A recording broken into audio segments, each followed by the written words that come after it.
Olá pessoal, agora nós vamos resolver as questões de sociologia, tá? Com revisão. Eu vou iniciar pelo capítulo 2, porém vou resolver duas questões para vocês.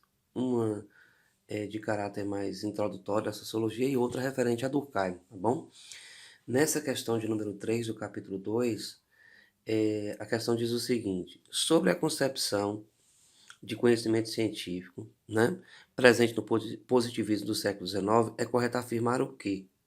Então, o que está presente aqui nesse conhecimento científico do século XIX, ok?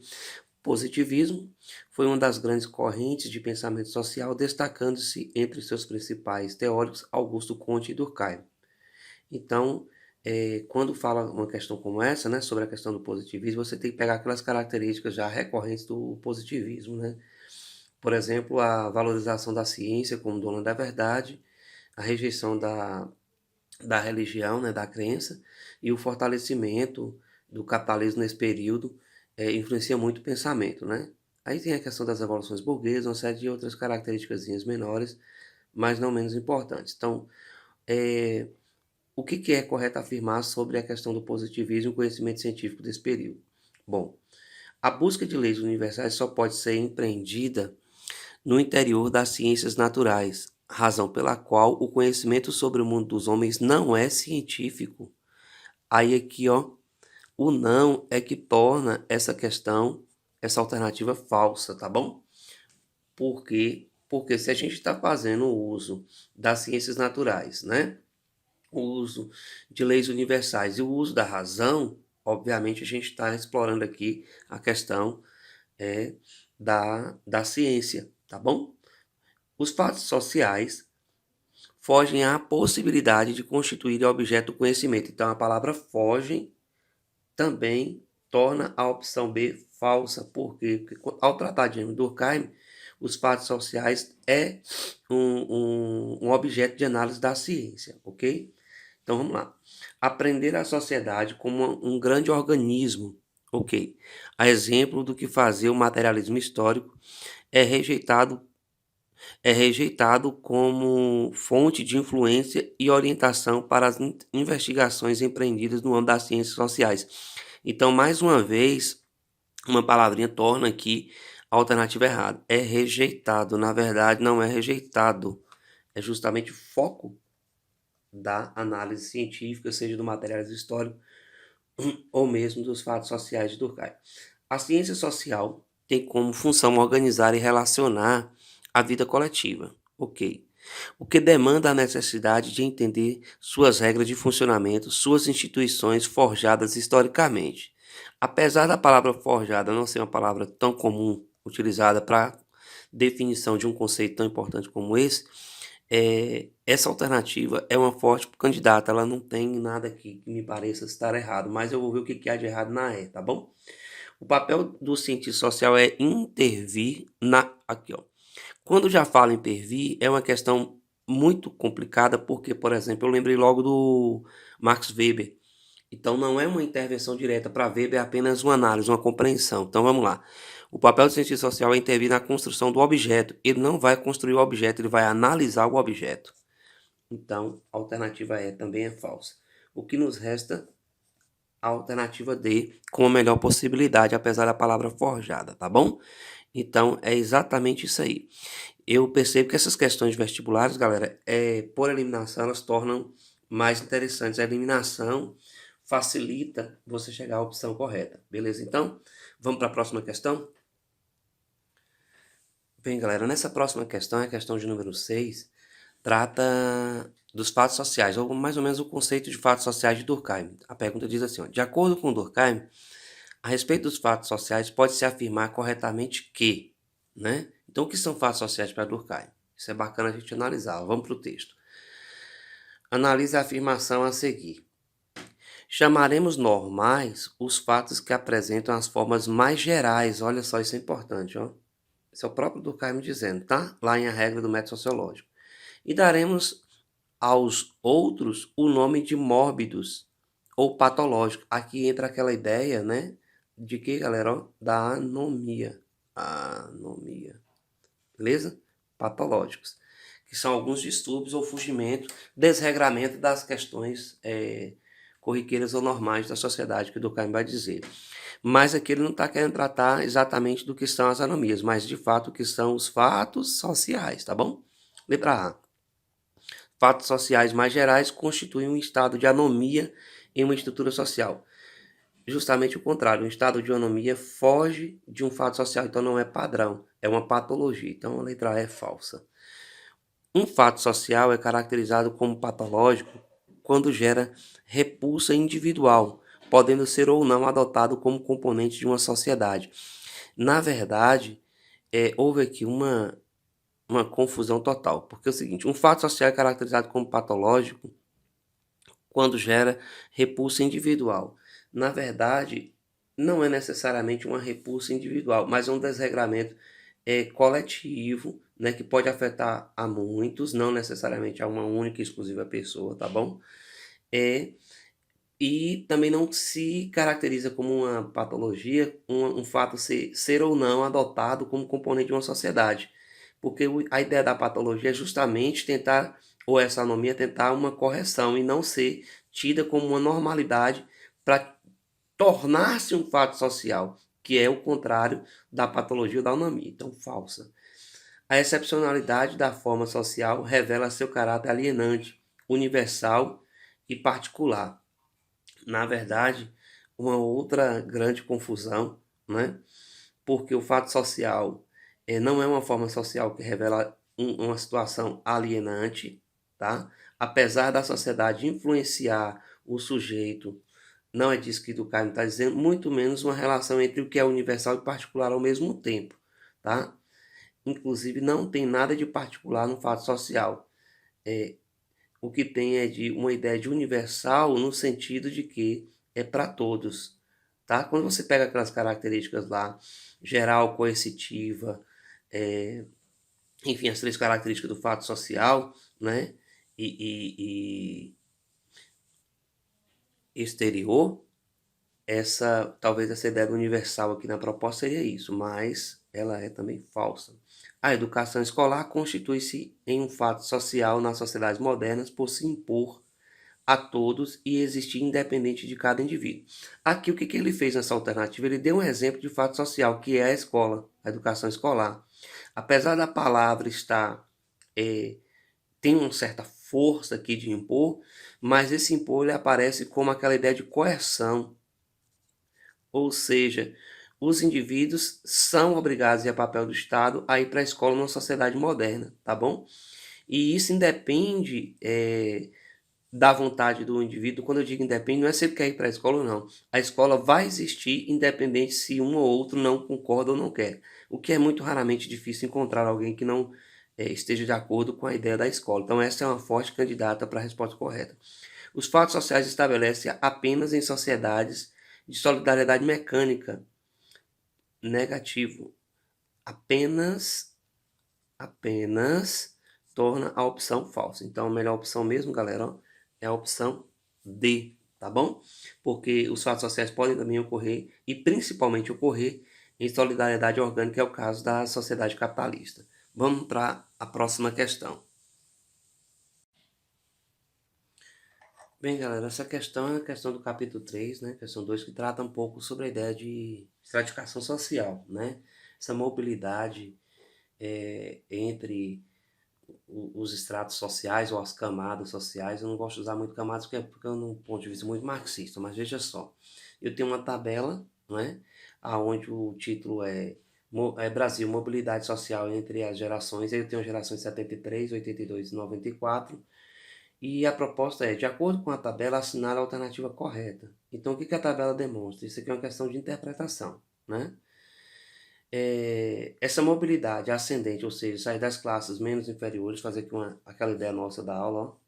Você tem aqui, né, os estratos, suponhamos que eu vou chamar aqui de A, B, C, para você ter uma ideia. Então você pode ter uma mobilidade tanto ascendente quanto descendente, no sentido vertical e também no sentido horizontal, que aí você já não tem uma questão de ascendente e descendente, mas move-se dentro das próprias camadas, tá bom?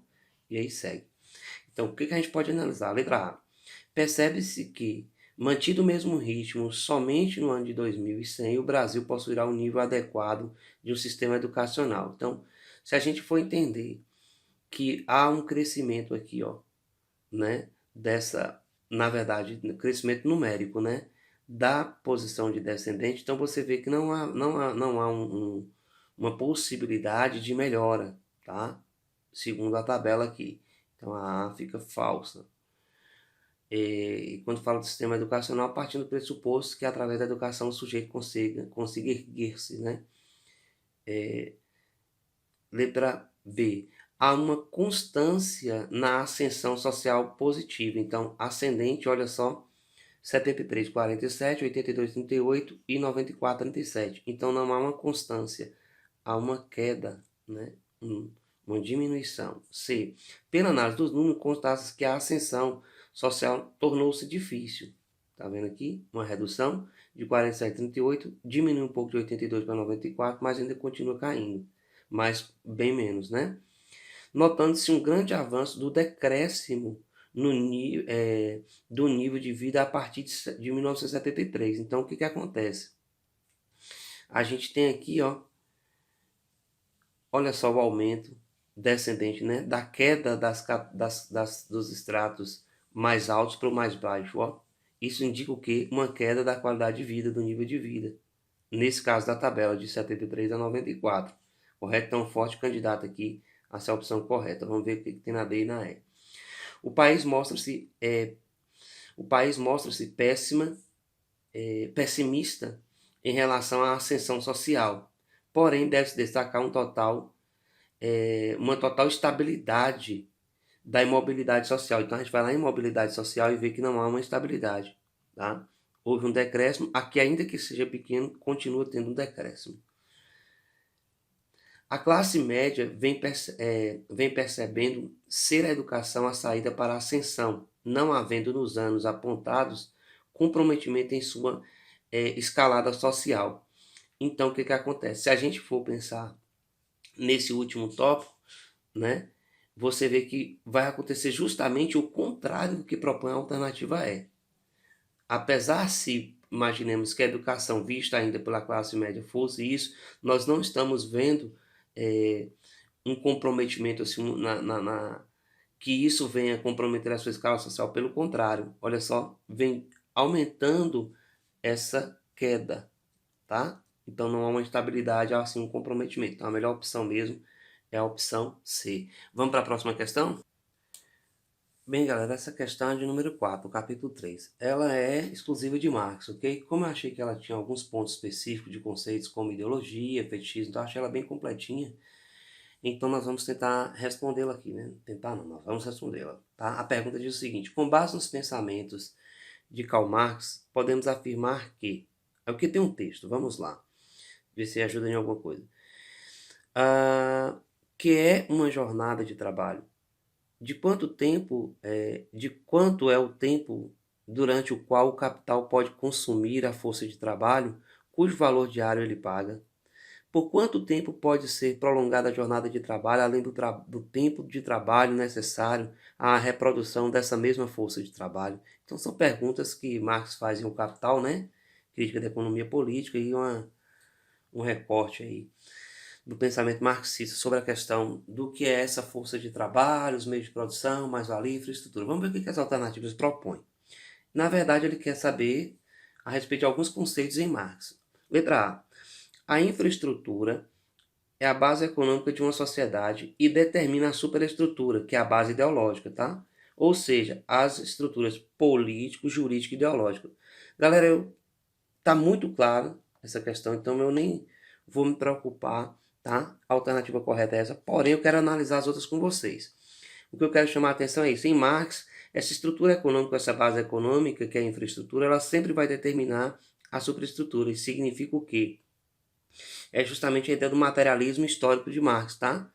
Quando você agrega aí os contrários, as forças do contrário, de quem domina e quem é dominado, quem possui não, você entra com a questão, a dialética marxista, né? Então isso está dentro do conceito do materialismo histórico dialético de Marx. A mais-valia é o valor que o proprietário dos meios de produção cria além do valor de sua força de trabalho e que é apropriado pelos trabalhadores. Aí a galera já sabe, não é apropriado pelos trabalhadores, tá? A mais-valia fica para o dono dos meios de produção, que é o capitalista aí, né? O burguês. Fetichismo da mercadoria é o processo pelo qual o produto surge com o poder desvinculado do produtor. Então a palavra, ó, desvinculado, vamos lá, sendo exatamente esse processo que dá dignidade ao trabalhador no mundo capitalista. Então, é o contrário disso. O fetichismo é quando esse trabalhador ele é descredibilizado e a mercadoria passa a ter mais valor do que o próprio trabalhador. Então, ela está ao contrário, então a opção é falsa.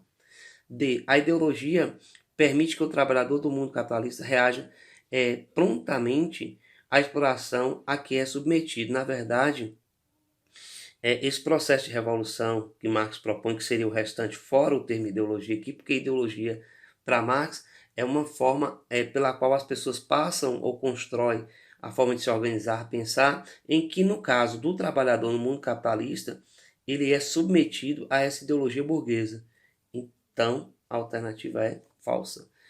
A dialética marxista ou materialista é um método de análise da realidade que a compreende como expressão dos conflitos existentes do mundo espiritual, é do mundo material. Então, opção falsa. Beleza, então, galera, vamos agora para o próximo capítulo, da próxima questão. Então, galera, nós vamos agora para essa questão do Max Weber no capítulo 4, tá? Essa questão de número 3, que vai requerer de vocês uma... Na verdade, ela é bem conteudista, né? O conceito de ação social, ok? Então, a proposta da questão é a seguinte. A canção popularizada na interpretação de Gilberto Gil pode nos remeter ao conceito de ação social de Max Weber. Segundo ele, a ação social caracteriza-se por... Então, o que a gente vai precisar fazer aqui nessa questão? Retomar logo de cara o conceito de ação social, né? Que é toda a ação humana, né, de caráter subjetivo, que sofre de algum modo, segundo Weber, uma influência dos outros ou uma influência de outras, entendeu? Então, assim, o que a letra da canção diz, a gente vai tentar, né, encontrar aqui uma dessas alternativas que melhor represente o conceito de ação social. Lê o texto que se segue, que é uma letra da canção, né, Gilberto Gil. Vamos fugir deste lugar, baby, vamos fugir. Tô cansado de esperar que você me carregue. Então, a canção popularizada na interpretação remete ao conceito de ação social. Letra A. Por uma manifestação social que ocorre a partir do modo de produção de vida material vigente, falso. Produção de vida material vigente está vinculado principalmente aos conceitos marxistas e não é essa a proposta, tá? Do conceito de ação social. Já citei anteriormente e vamos ver o que a gente encontra de melhor. B. Como primeira manifestação gerada pela separação entre o produto e o produtor. Pelo que eu citei anteriormente, faz algum sentido? Não, porque também é uma outra questão voltada mais à questão do materialismo, né? Uma relação entre produto e produtor, transformação de matéria-prima em mercadoria. C. Pelo trabalho não pago que se materializa nas mercadorias produzidas no sistema capitalista. Falso, porque isso aqui é um conceito de quê? Dá um conceito da ideia de mais-valia, tá bom? Da contextualização de mais-valia em Karl Marx. Pela prática de uma ação individual que se orienta pela ação de outros. Eita, é isso aqui, galera. É justamente isso. É uma ação subjetiva, que é uma ação individual, porém, ela acontece a partir da orientação de outros agentes, de outros atores, né? Ok.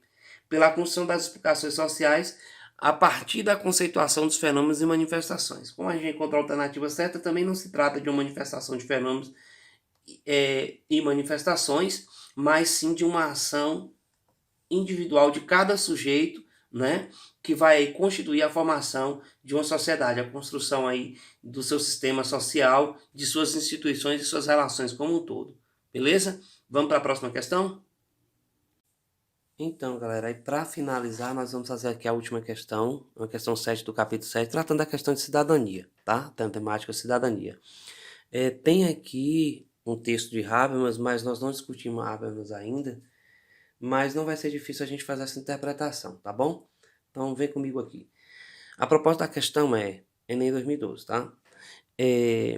A reivindicação dos direitos culturais das minorias, como exposto por Habermas, encontra amparo nas democracias contemporâneas, na medida em que se alcança. Então vamos ler o texto, né? Na regulação de matérias culturalmente delicadas, como por exemplo a linguagem oficial, os currículos da educação pública, o status das igrejas e das comunidades religiosas, as normas do direito penal, por exemplo, quanto ao aborto, mas também em assuntos menos chamativos, como por exemplo a posição da família e dos consórcios semelhantes ao matrimônio, a aceitação de normas de segurança ou a determinação das esferas pública e privada, em tudo isso reflete-se a miúde apenas o autoentendimento ético-político de uma cultura majoritária, dominante por motivos históricos. Por causa de tais regras implicitamente repressivas, mesmo dentro de uma comunidade republicana que garanta formalmente a igualdade de direito para todos, pode eclodir um conflito cultural motivado pelas minorias desprezadas contra a cultura da maioria. Nesse sentido, galera, o texto ele é muito claro em relação à proposta da luta das minorias em busca, né, de assegurar esses direitos que são garantidos por leis, mas que na prática não são execuíveis, né? Ou muitas vezes o que acontece? São submetidos a um posicionamento e decisões, inclusive a construção de certas normas e regras pelas minorias já privilegiadas, né? Isso é um discurso também, no caso de Habermas, não necessariamente categoricamente marxista, mas sofre uma influência também, né? Mas vamos lá, o que significa essa reivindicação dos direitos culturais? Letra A. A secessão pela qual a minoria discriminada obteria a igualdade de direitos na condição da sua concentração espacial, num tipo de independência nacional. Neste caso aí, a palavra secessão, que significa separação, enfim, a alternativa propõe uma espécie de independência e separação entre minoria e maioria. Então, o que o Habermas está propondo não é exatamente uma separação, tá? Nos direitos de minoria e maioria, mas um processo de busca e a prática dessa igualdade de direitos mesmo. Então, a alternativa A fica errada. A reunificação da sociedade que se encontra fragmentada em grupos diferentes de diferentes comunidades étnicas, confissões religiosas e formas de vida, em torno da coesão de uma cultura política nacional. Mais uma vez, não trata-se de uma reunificação, né, da sociedade que está fragmentada. Ela sim tem uma fragmentação, a distribuição de camadas, como a gente viu até em uma das questões, né, discutimos sobre estratificação social, mas não é o caso aqui de reunificar uma sociedade. Essa reivindicação dos direitos culturais das minorias passa por outros vieses, né? Vamos ver a letra C. A coexistência das diferenças, considerando a possibilidade de os discursos de autoentendimento se submeterem ao debate público, ciente de que estarão vinculados à coerção do melhor argumento. Eita, galera, o que trata na verdade dessa letra C é exatamente um argumento de Habermas em função do processo de democratização, quando ele diz assim, que esse autoentendimento, né, do debate público é quando você faz essa discussão aonde você vai ter o direito de expor o seu ponto de vista, de argumentar o seu ponto de vista, enfim, de respeitar, né, o ponto de vista do outro e que vença o melhor debate. Na verdade, trata-se aí da ideia de comunicação, né? Na verdade, da ação comunicativa, né? Ou da teoria de ação comunicativa de Habermas. E é exatamente o que o conceito dele diz, da autonomia dos indivíduos que, ao chegarem à vida adulta, tenham condições de se libertar das tradições de suas origens em nome da harmonia da política nacional, né? Não é essa justificativa. Letra E, o desaparecimento de quaisquer limitações, tais como linguagem política ou distintas convenções de comportamento, para compor a arena política a ser compartilhada. Também é uma coisa que destoa do propósito de Habermas, né? que é essa preocupação do desaparecimento de qualquer limitação para que se possa discutir, na verdade não é essa questão da limitação, mas a garantia do direito de discussão, que eu acho que está bem definida, bem explicada aí na alternativa C, tá? Então não é uma questão difícil, é uma questão em que você tem que ter uma noção desse conceito de Habermas, né, de ação comunicativa, mas que está dentro do contexto também desse processo de construção da democracia e da cidadania, né? Que é a temática que nós vimos. Galera, eu vou ficando por aqui, tá? Com a nossa revisãozinha. Em breve estaremos mais uma vez em nossas aulas. Que Deus possa abençoar aí o seu recesso, seus estudos. E até a próxima, tá? Fique com Deus, um forte abraço, querido aprovado, aprovada. Um cheiro.